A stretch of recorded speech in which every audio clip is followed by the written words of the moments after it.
Hello students, in chapter 6 we learn about different life processes which are essential for the maintenance function in living organism. We also learn that movement of various types can be taken as an indication of life. Movement is an indication of life. Some movements are result of growth. For example, in plants we can see seed germinates and grows into plant and plant become tree over period of time. So these movements are result of growth. But some movements in many animals and plants are not connected with the growth. For example, cat running, children playing, cow chewing cud. These are not movement due to growth. These are not related to growth at all. Students, movement is associated with life. So we can define movement as it is a change in position of an organism or it is response to change in the environment of the organism. So movement may be it is one of the response to the surrounding environment or it is the change in position of the organism. For example, cat may running because it has seen a mouse. So to catch that mouse, that cat is running. So it is response to the surrounding environmental condition. Plants grow out into the sunshine. It is movement for the growth. Cow chew cud to help break up tough food to digest easily. Movement may be for growth or it may be response to changing environment or surrounding conditions. Some more examples we can see, like when bright light is focused on our eyes, our pupils contract. So suddenly if light is focused on our eyes, our pupils get contract. When we touch any hot object, we pull our hand back instantly.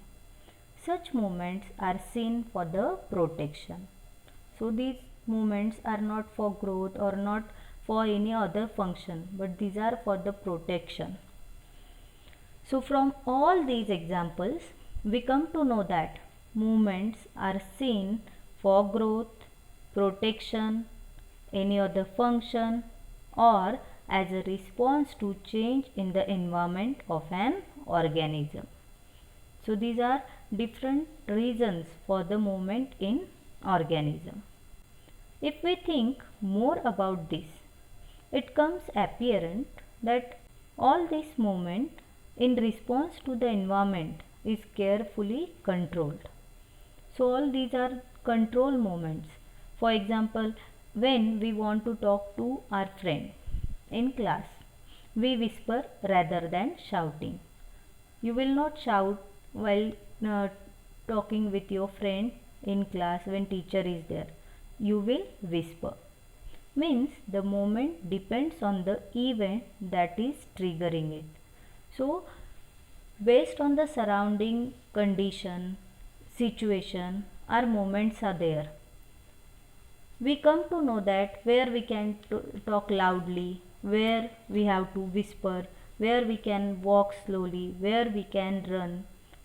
So this means the control movements recognizes various events in the surrounding.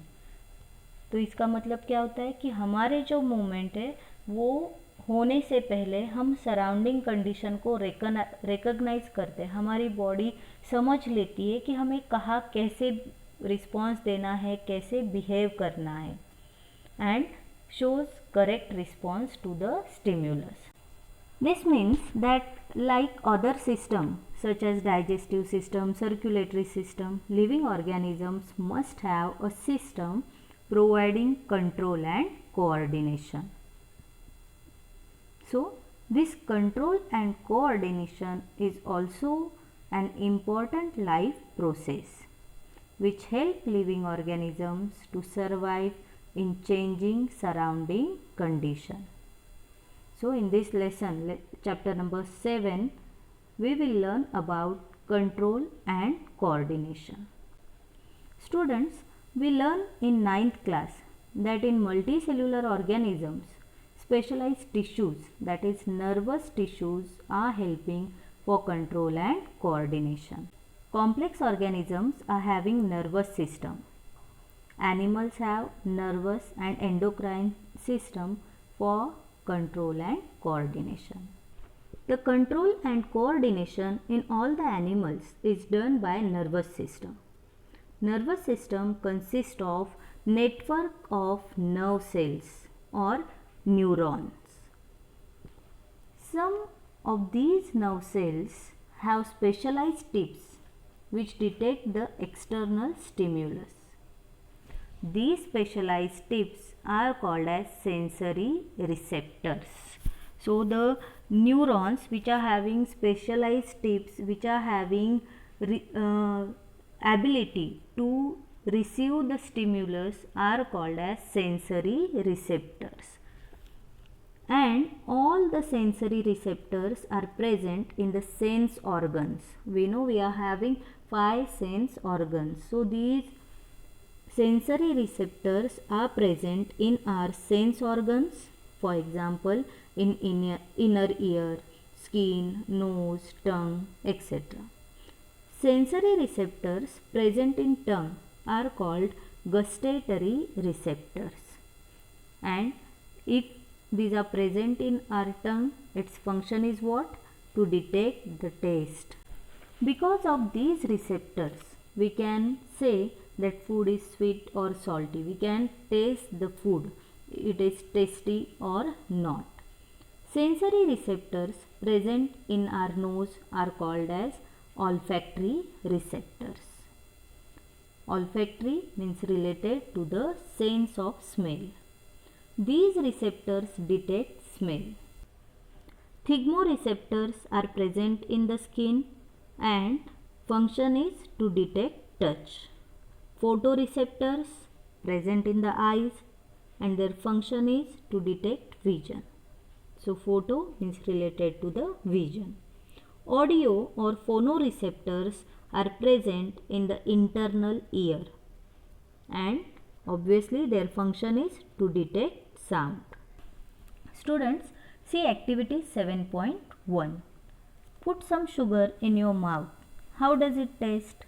Obviously it will taste sweet. Block your nose by pressing it between your thumb and the index finger. Now eat sugar again. Is there any difference in its taste? No, it will still taste sweet. While eating lunch, block your nose in the same way and notice if you can fully appreciate the taste of food you are eating. If we block our nose, we feel the taste but cannot fully appreciate because the olfactory receptors are not stimulated. So, our olfactory receptors are not stimulated and our gustatory receptors are active. But due to that, we cannot appreciate the taste, full taste of the food.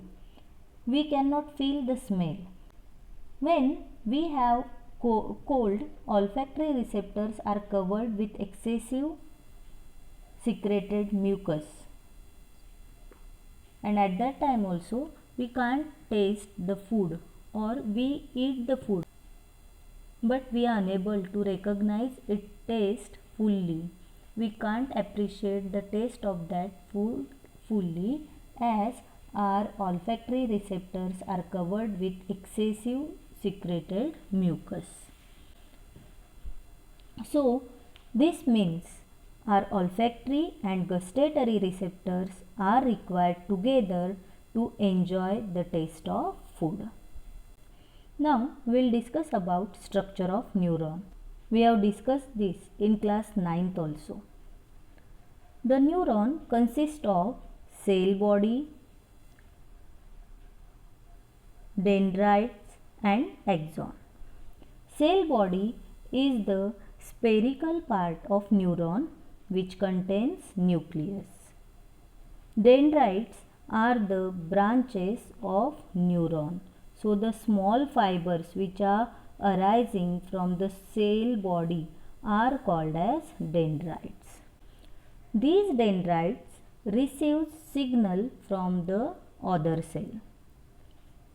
Axon is the longest fiber or longest dendron present in the neuron. So the longest thread-like structure fiber is called as axon.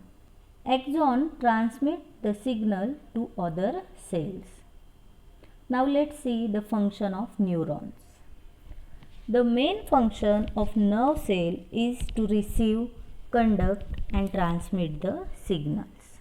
So it receives the signal, it transmits it to the brain or to the target organ.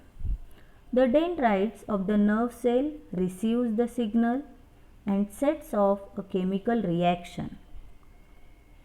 This chemical reaction creates an electrical impulse. So our neuron can understand the language of electrical impulse only. So whatever stimulus is there, receptors receives that stimulus and convert that stimulus into electrical impulse. The impulse is then transmitted from this dendrite to the cell body and then to the axon. From the axon, this signal is transmitted to the dendrites of other neuron. There is network of neuron in our nervous system. We know that. And so, when the stimulus is received by the receptors gives it to the neuron, to the dendrite of neuron, and then in the form of electrical impulse it passes from dendrites, cell body, axon, and then from the axon this signal is transmitted to the dendrites of other neuron. And like this signal is distributed over all the neurons. The junction between the axon of first neuron and the dendrite of second neuron is known as synapse. So synapse is the gap between two neurons, as there is a network of neuron but these neurons are not attached with each other. There is a little gap present between the two nerve cells and that gap is called as synapse. At the end of first neuron, the electrical impulse sets off a chemical reaction. So at the end of axon, again a chemical reaction takes place. These chemicals generated by this reaction, they cross the synapse and generate the electrical impulse again in the dendrite of next neuron. So at the axon ending, again one chemical reaction takes place, secretion of chemical takes place.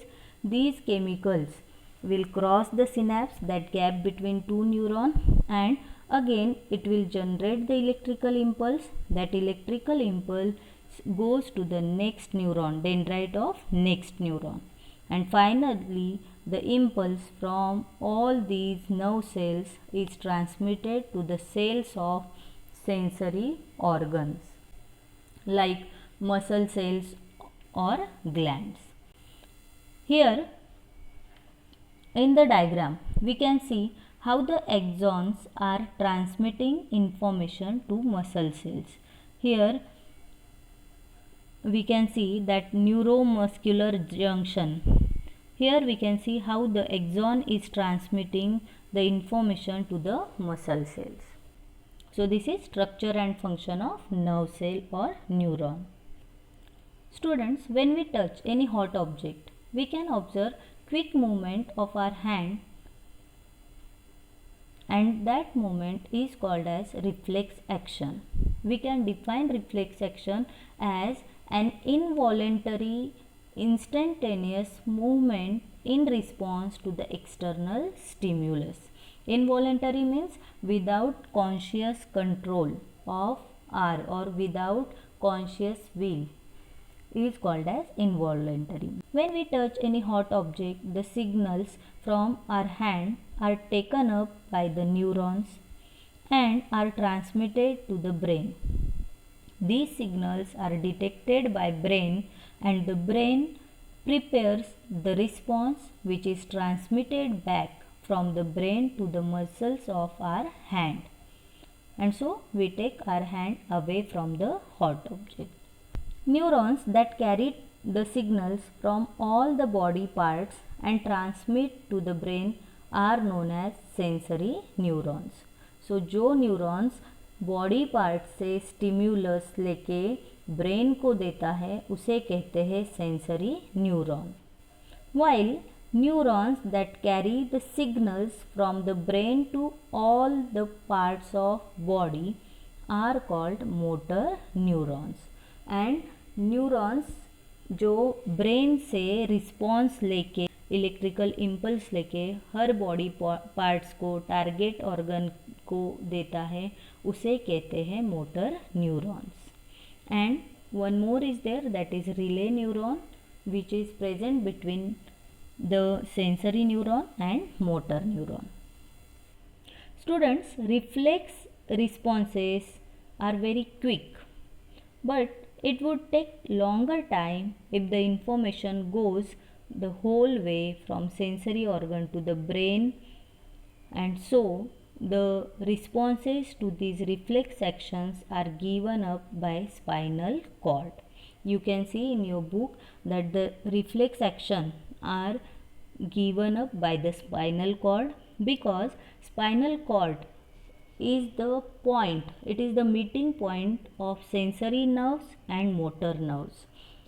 This shortest pathway or the connection between sensory nerve and the motor nerve that controls the reflex action is known as reflex arc.